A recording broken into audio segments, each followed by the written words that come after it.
Auto ಏನೋ touch ಆಗಿದ್ದಕ್ಕೆ ಯುವತಿ ಆಟೋ ಡ್ರೈವರ್ಗೆ ಚಪ್ಪಲಿಯಿಂದ ಹೊಡೆದಾಳೆ. ಏನೋ ಆಟೋದವರು ಟಚ್ ಮಾಡಿರ್ತಾರೆ. ಆಟೋದವರು ಅಷ್ಟೇ ಅಡ್ಡಾದಿಡ್ಡಿಯಾಗಿ ಓಡೋದು ಹೆಂಗಂದ್ರೆ ಹಂಗೆ ಓಡಿಸ್ತಾರೆ.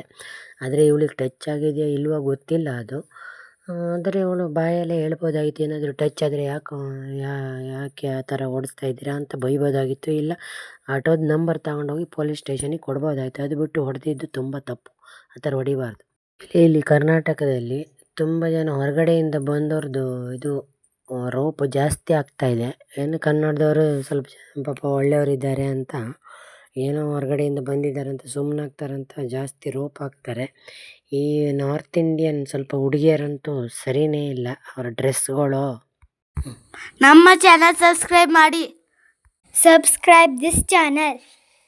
ಬಡ ಮಕ್ಕಳ ಶಾಲೆಯ ಸಲುವಾಗಿ ಈ ವಿಡಿಯೋ ಮಾಡುತ್ತಿದ್ದೇವೆ. ನಮ್ಮ ಚಾನಲನ್ನು ಸಬ್ಸ್ಕ್ರೈಬ್ ಮಾಡಿ ನಮಗೆ ಸಪೋರ್ಟ್ ಮಾಡಿ. ನಾರ್ತ್ ಇಂಡಿಯಾದಿಂದ ಬಂದ ಕೆಲವು ಹುಡುಗಿಯರು ಡ್ರೆಸ್ಗಳು ಒಂಥರ ಕಚಡ ಡ್ರೆಸ್ಗಳು ಹಾಕೊತಾರೆ. ಏನು ನಾಚಿಕೆ ಮಾನ ಮರ್ಯಾದೆ ಎಲ್ಲ ಬಿಟ್ಬಿಟ್ಟು ಫಿಲ್ಮಲ್ಲಿ ಹಾಕ್ತಾರಂಥ ಡ್ರೆಸ್ ಹಾಕೊಳ್ಳೋದು, ಸಿಗರೇಟ್ ಕುಡಿಯೋದು, ರಾತ್ರಿ ಎಲ್ಲ ಸಾರಾಯಿ ಕುಡ್ಕೊಂಡು ಓಡಾಡೋದು, ಇಂಥದ್ದೆಲ್ಲ ಮಾಡ್ತಾರೆ ಹುಡುಗಿಯರು. ಇವ್ರುಗಳಿಗೆ ಬೇರೆ ಇಲ್ಲಿ ಟಚ್ ಆದ್ಕೊಳ್ಳಿ ಇದು ಚಪ್ಪಲಿ ತಗೊಂಡು ಹೊಡ್ಯಕ್ಕೆ ಬರ್ತಾರಂದರೆ ಅದು ಎಂಥ ಸಂಸ್ಕೃತಿ ನೋಡಿ ಅವಳದು. ಏನೇ ಆಗಲಿ ಆಟೋ ಡ್ರೈವರು ಆಯಿತಾ ಟಚ್ ಆಗಿದ್ರೂ ಬೈಬೇಕು, ಇಲ್ಲ ಸೀದಾ ನಂಬರ್ ತಗೊಂಡು ಪೊಲೀಸ್ ಸ್ಟೇಷನಿಗೆ ಹೋಗಬೇಕು. ಅಲ್ಲಿ ಸರಿಯಾಗಿ ನೋಡ್ಕೊತಾರೆ ಪೊಲೀಸರು. ಅದನ್ನು ಬಿಟ್ಬಿಟ್ಟು ಅವರಿಗೆಲ್ಲ ಗಂಡಸಿಗೆ ಹಾಗೆ ಚಪ್ಪಲಿಲಿ ಅದು ರೋಡಲ್ಲಿ ಹೊಡೆಯೋದೇನು, ಕೈಯಲ್ಲೂ ಹೊಡಿಬಾರ್ದು. ಅಂಥದ್ರಲ್ಲಿ ಗಂಡು ಮಕ್ಕಳಿಗೆ ಅವನೇನೋ ಇವ್ರನ್ನ ಆಟೋ ತಾಗಿಸಿ ಬೀಳಿಸ್ಲಿಲ್ವಲ್ಲ, ಬಿದ್ದರೆ ಏನೋ ಹೊಡಿಬೋದು, ಬೀಳಿಸ್ಲಿಲ್ಲ, ಏನೋ ಸ್ವಲ್ಪ ಟಚ್ ಆಗಿದೆ ಅಷ್ಟೇ.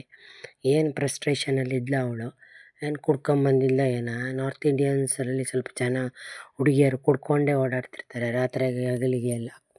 ಆ ಥರದ ಸಿಗರೇಟ್ ಕುಡ್ಕೊಂಡು ಓಡಾಡೋದು ಎಲ್ಲ. ಇಂಥವರಿಗೆ ಆ್ಯಕ್ಚುಲಿ ಇಲ್ಲಿ ಇಟ್ಕೊಳ್ಳೇಬಾರ್ದು. ಅವಳನ್ನು ಕರ್ನಾಟಕದಿಂದನೇ ಓಡಿಸ್ಬೇಕು. ಇಂಥವರಿಗೆಲ್ಲ ಆ್ಯಕ್ಚುಲಿ ಹೊರಗಡೆಯಿಂದ ಬಂದಂಥ ಜನರಿಗೆಲ್ಲ ಜಾಬೇ ಕೊಡಬಾರ್ದು. ಕರ್ನಾಟಕದಲ್ಲಿ ಅಂಥ ಫಸ್ಟು ಕರ್ನಾಟಕ ಜನರಿಗೆ ಜಾಬ್ ಕೊಟ್ಟು ಉಳಿದ್ರೆ ಬೇರೆಯವ್ರಿಗೆ ಕೊಡಬೇಕು. ಇಲ್ಲ ಅಂದರೆ ಇಲ್ಲಿ ಹೊರಗಡೆಯಿಂದ ಬಂದವ್ರದ್ದು ರುಬಾಬು ಜಾಸ್ತಿ ಆಗುತ್ತೆ. ಅದಕ್ಕಾಗಿ ಈಗ ಆಟೋ ಡ್ರೈವರ್ಗಳೆಲ್ಲ ಇವಾಗ ಸ್ಟ್ರೈಕ್ ಮಾಡ್ತಾಯಿದ್ದಾರೆ. ಇವಾಗ ಇವಳು ಕ್ಷಮೆ ಕೇಳ್ತಾವಳೆ. ಅವಳ ಕ್ಷಮೆ ಯಾರಿಗೆ ಬೇಕು ಇವಾಗ? ಹೊಡೆದ್ಬಿಟ್ಟು ಇವಾಗ ಕ್ಷಮೆ ಕೇಳಿದ್ರೆ ಏನು ಮಾಡೋದು? ಫಸ್ಟ್ ಚಪ್ಪಲಿ ಹೊಡೆದ್ಬಿಟ್ಟು ಇವಾಗ ಸಾರಿ ಅಂತ ಹೇಳಿದ್ರೆ ಯಾರು ಸುಮ್ಮನೆ ಇರ್ತಾರೆ? ಪಾಪ ಅವನಾಗಿದ್ದಕ್ಕೆ ಸುಮ್ಮನಿದ್ದ. ಆದರೂ ಅಲ್ಲಿ ಪಬ್ಲಿಕ್ಕಲ್ಲಿ ಇರುವವರನ್ನು ಹೋಗಿ ಬಂದು ತಪ್ಪಿಸ್ಬೇಕಾಗಿತ್ತು. ಅವರೆಲ್ಲ ನೋಡ್ತಾ ನಿಂತ್ಕೊಂಡಿದ್ದಾರೆ ಪಬ್ಲಿಕ್ಕಲ್ಲಿ. ಅವನ ಆಟೋದವನಿಗೆ ಹೊಡಿತಾ ಇದ್ದರೆ ಅವ್ರು ಬಂದುಬಿಟ್ರು ತಪ್ಪಿಸ್ಬೇಕಲ್ವ. ಈ ಆಟೋದವನು ಹಂಗೆ ಅವಳು ಚಪ್ಪಲಿ ಹಿಡಿದು ಬಿಸಾಡಬೇಕಾಗಿತ್ತು. ಈ ಥರದ ಹುಡುಗಿಯರಿಗೆ ಸುಮ್ಮನೆ ಬಿಡಬಾರ್ದು.